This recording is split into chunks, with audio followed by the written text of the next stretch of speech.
आसान नाज़रीन कराम, 18 अप्रैल की सुबह खुश आमदीद कहते हैं आपको जी। मौसम खुशगवार भी है, हालात भी मज़ेदार हैं। मज़ेदार ही हैं जी, परेशान होने की ज़रूरत नहीं, ना परेशान होना छोड़ भी दीजिएगा, उससे कोई ख़ास फ़र्क नहीं पड़ेगा। लेकिन चाहिए यही कि इस हालात पर नज़र भी रखें, जद्दोजहद भी जारी रखें। इंशाअल्लाह मुल्क का मुकद्दर ज़रूर बदलेगा। लेते हैं एक वक्फा, वक्फे के बाद जी।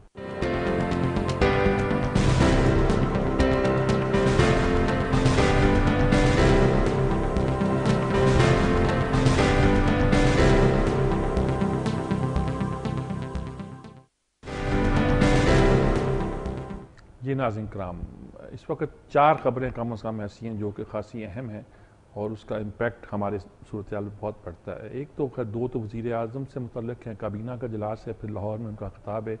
एक प्राइम मिनिस्टर से, हमारी साबिक़ प्राइम मिनिस्टर से है, किस प्राइम मिनिस्टर से है, नवाज शरीफ से। और तीसरी ख़बर जो है वो सुप्रीम कोर्ट की 2-3 ख़बरें हैं जो मिलकर एक इम्पैक्ट छोड़ती हैं जी। कल वज़ीर आज़म ने लाहौर में एक बात की है जिसको बहुत लोगों ने हाईलाइट भी किया है कि ये ANF यानी कि ये एंटी नारकोटिक फोर्स का जो अफसर है, जो शख्स भी है, वो अपनी हद में रहे। वो फेडरल अदारा है ये, और उसमें वो डेपुटेशन पे आया हुआ, और एक डेपुटेशन पे आया हुआ आदमी मुझे डिक्टेट नहीं कर सकता। ये एक अजीबोगरीब बात है जी। मेरे ख्याल में ये मुकदमा जो मूसा गिलानी पे बना है और मंशियात के हवाले से बन गया है कि एक दवाई की उन्होंने ज़रूरत से ज़्यादा मकदार जो थी वो एक फार्मास्यूटिकल कंपनी को, 2 फार्मास्यूटिकल कंपनियों को अलाट कराई, और ये इतनी की रिक्वायर्ड नहीं है जी, उससे कई गुना ज़्यादा है।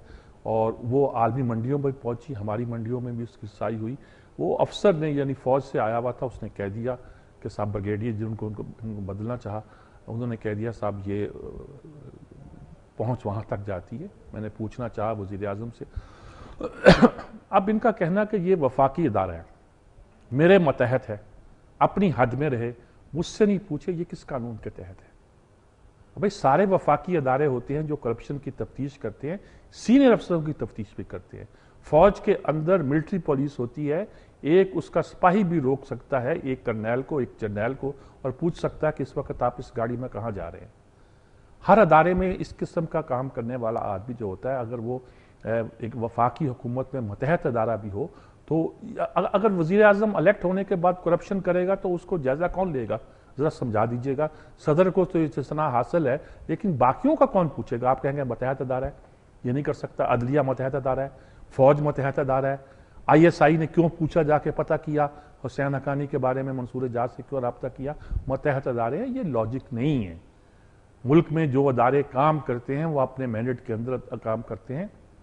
अगर कोई इल्ज़ाम लगा है, अच्छा अब उसमें सब अफसर आपने तब्दील कर दिए, चोर की दाढ़ी में तिनके वाली बात, 10 बयाना दे दिए उस पर आपने, और आप कह दिया मेरा मतहत है, मेरा वफाकी दायरा है। वो होता कौन है मुझसे पूछने वाला, मुझे डिक्टेट करने वाला? इसका क्या मफहूम है?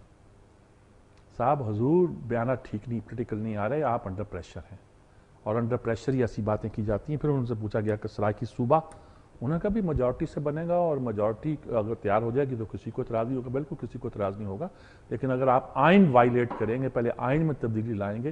देखिए भुट्टो साहब ने 6 तरामीम की थी और पसंद नहीं किया गया था, डोली डंडा करके उठा के मुफ्ती महमूद और इन लोगों को अपोजिशन के असेंबली से बाहर फेंक दिया गया था। यानी जहां 73 के कॉन्स्टिट्यूशन का क्रेडिट उनको जाता है, अगले दिन ही उन्होंने बेसिक राइट जो थे, इंसानी बुनियादी हकूक थे, सस्पेंड कर दिए थे। अपने लिए कॉन्स्टिट्यूशन ये था कि असेंबली की 2/3 मेजॉरिटी जो है वो वजीर आजम को हटा सकती है। उसके बाद अगर अलबत्ता ये था कि निस्फ से ज़्यादा जो है वो हटा सकती है।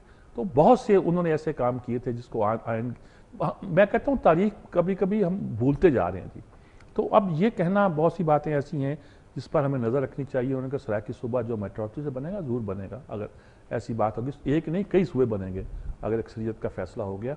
लेकिन साथ उन्होंने कहा कि बैंक का, सरायकी बैंक का मामला जो है वफाकी मामला है बैंक का, ये हम जाने शहबाज शरीफ कौन होते हैं बोलने वाले। मेरे ख्याल में वो कुछ ज़्यादा जोश में है, और उनका बॉडी लैंग्वेज और लहजा जो था वो भी बहुत ख़ास तौर पर सेनेट के इलेक्शन के बाद और जनरल पाशा के जाने के बाद कुछ लोगों का ख्याल है कि बदला बदला दिखाई देता है। मेरे ख्याल में ये इसमें बहुत सी एहतियात की ज़रूरत है जी। शाम को उन्होंने काबीना का इजलास को प्रिजाइड करना था, डिफेंस कमेटी का, हमारे यहाँ डिफेंस कमेटी है, سروسز چیف بھی ہوتے ہیں، تینوں سروس چیف اور joint chief of staff committee کا وزیر خزانہ ہوتا ہے، وزیر داخلہ ہوتا ہے، وزیر خارجہ ہوتا ہے، اور وزیر اعظم تو ہوتا ہی ہوتا ہے، اور ایک دو سیکٹری بھی اس میں شاید ہوتے ہیں نوٹس لینے کے لیے یا کچھ کرنے کے لیے۔ وزیر دفاع ہوتا ہے، سب سے زیادہ تو اس کی ضرورت ہے، اس کو ہونا چاہیے۔ تو اس کا اجلاس ہوا ہے جس میں غالباً طے کیا گیا ہے، کہا یہی جا رہا ہے کہ ہم جو ہے اس کے تحت پیرامیٹر کے تحت طے کیا جائے۔ نیٹو کی سپلائی کھولنے کے بارے میں فوراً اعلان غالباً کرنے سے اجتناب کیا گیا ہے۔